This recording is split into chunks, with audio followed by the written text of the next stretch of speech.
ನೋಡಿ, ಜನೌಷಧಿ ಕೇಂದ್ರ ಜನಸಾಮಾನ್ಯದ ಆರೋಗ್ಯ ಮೇಲೆ ಅದು ಪರಿಣಾಮ ಬೀಳುವಂತ ಒಂದು ಕ್ಷೇತ್ರ ಆಗಿದೆ. ಪ್ರತಿಯೊಂದು ಜನೌಷಧಿ ಕೇಂದ್ರ ಕೂಡ ಒಂದು ನಿಯಮ ಮತ್ತೊಂದು ರೂಲ್ಸ್ ಅಂಡ್ ರೆಗ್ಯುಲೇಷನ್ ಇದೆ, ಅದು ಹೇಗೆ ಇರ್ಬೇಕಂತ ಹೇಳಿ. ಯಾಕೆಂತ ಹೇಳಿ ಜನ ಅದೇ ಏನೋ ಒಂದು ಔಷಧ ಒಂದು ಕೇಂದ್ರದಲ್ಲಿ ಕೊಂಡಲ್ಲಿ ಬಂದು ತೆಕ್ಕೊಂಡು ಹೋಗ್ತಾರೆ.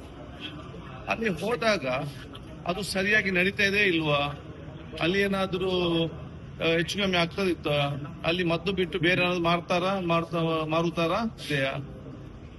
ಕೆಲ ಜನೌಷಧಿ ಕೇಂದ್ರಗಳಲ್ಲಿ ನಮಗೆ ಬಂದ ದೂರು ಪ್ರಕಾರ ಬೇರೆಲ್ಲಾ ವಸ್ತುಗಳು ಮಾರ್ತಾರೆ ಔಷಧನ ಬಿಟ್ಟು. ಸೊ ಇದನ್ನು ನೋಡ್ಲೇಬೇಕಲ್ಲ, ನೋಡ್ಲೇಬೇಕು. ಔಷಧ ಬಿಟ್ಟಂದ್ರೆ ಬೇರೆ ಏನು ಮಾಡ್ತಾರೆ ಯಾರಿಗೂ ನೋಡಿ, ಇಷ್ಟು ಸಾವಿರ ಇರುವಾಗ ಇದರಲ್ಲಿ ಎಲ್ಲವೂ ಕೂಡ ಎಲ್ಲ ಕಡೆ ಸರಿ ಹೇಳಲಿಕ್ಕೆ ಆಗುದಿಲ್ಲ. ಸೊ ಅದನ್ನೊಮ್ಮೆ ಚೆಕ್ ಮಾಡಿ ಬರುದಷ್ಟೇ, ಅದು ರೇಡ್ ಅಂತಲ್ಲ, ಇಟ್ ಇಸ್ ಜಸ್ಟ್ ಚೆಕಿಂಗ್ ಅಷ್ಟೇ. ಎಲ್ಲವೂ ಸರಿ ಇದ್ರೆ ಸರಿ ಇದೆ, ಹೆಚ್ಚು ಕಮ್ಮಿ ಇದ್ರೆ ಅದೇ ಹೆಚ್ಚು ಕಮ್ಮಿ ಇದೆ, ಅದು ಖುದ್ದು ಚರ್ಚಿಸಿ ನಾವು ಸೆಂಟ್ರಲ್ಗೆ ಹೇಳ್ಬೇಕು, ನಿಮ್ಮ ಪಾಲಿಸಿ ಚೇಂಜ್ ಮಾಡಿ. ನನ್ನ ಹತ್ರ ಬಂದು ಬಹಳಷ್ಟು ಕಷ್ಟಗಳನ್ನು ದುಃಖಗಳನ್ನು ಇವತ್ತು ಜನೌಷಧಿ ಕೇಂದ್ರಗಳು ಹೇಳಿದ್ದಾರೆ, ನಮ್ಗೆ ಸರಿಯಾದ ಸಮಯ ಮೆಡಿಸಿನ್ಸ್ ಬರುದಿಲ್ಲ, ನಮ್ಗೆ ಸ್ಟಾಕ್ ಸಿಕ್ಕುದಿಲ್ಲ, ನಾವೇನ್ ಮಾಡುದು ಜನ ಬಂದಾಗ ಈ ರೀತಿ. ಅದಕ್ಕೆ ನಾವೇನ್ ಮಾಡ್ಬೇಕು, ಒಂದು ರೀತಿಯಲ್ಲಿ ಹೋಗಿ ಡೀಟೇಲ್ ಆಗಿ ಎನ್ಕ್ವೈರಿ ಮಾಡ್ಬೇಕು, ಏನ್ ಪರಿಸ್ಥಿತಿ ಅರ್ಥ ಮಾಡಿಕೊಳ್ಬೇಕು.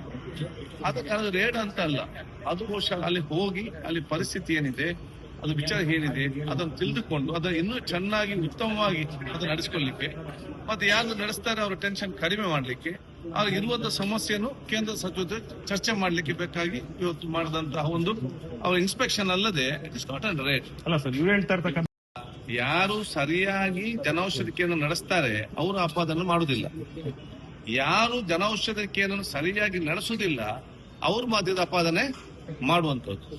ಆದ್ರೆ ಜನೌಷಧಿ ಕೇಂದ್ರ ಜನಸಾಮಾನ್ಯರು ಮುಗ್ಧರು, ಅವರು ಜನೌಷಧಿ ಕೇಂದ್ರದಲ್ಲಿ ಬರ್ತಾರೆ, ಅವ್ರಿಗೆ ಯಾವ ಕ್ವಾಲಿಟಿಯ ಟ್ಯಾಬ್ಲೆಟ್ ಕೊಡ್ತದೆ, ಇವರು ಎಲ್ಲಿಂದ ತರ್ತಾರೆ, ಅದು ಗವರ್ಮೆಂಟ್ ಸರ್ಟಿಫೈಡಾ ಅಥವಾ ಇದು ನೋಡ್ಲಿಕ್ಕೆ ಬೇಕಲ್ಲ, ಇದು ನೋಡ್ಬಾರ್ದು ಅಂತ ಹೇಳಿದ್ರೆ ಹೇಗೆ? ಅದರ ಬಗ್ಗೆ ನಾನು ಮುಲಾಜು ವಹಿಸುವುದಿಲ್ಲ, ವೆರಿ ಸ್ಟ್ರಿಕ್ಟ್, ಅದರ ಬಗ್ಗೆ ಸ್ಪಷ್ಟತೆ ಇದೆ. ಆದ ಕಾರಣ ಅಲ್ಲಿರೋದು ವ್ಯವಸ್ಥೆ ಏನಾದ್ರು ಪ್ರಕಾರ ನಡೆದುಕೊಳ್ಳಿ, ಏನು ತೊಂದರೆ ಇಲ್ಲ. ಯಾರು ಸರಿ ಇಲ್ಲ ಅವ್ರ ಮಾತಿ ಅಪಾದನೆ ಮಾಡ್ತಾರೆ ಹೊರತು ಬಹುತೇಕ ಎಲ್ಲರೂ ಕೂಡ ಸರಿ ಇದ್ದಾರೆ, ಅವ್ರು ಯಾವ ಒಂದು ಅಪವಾದ ಮಾಡುದಿಲ್ಲ.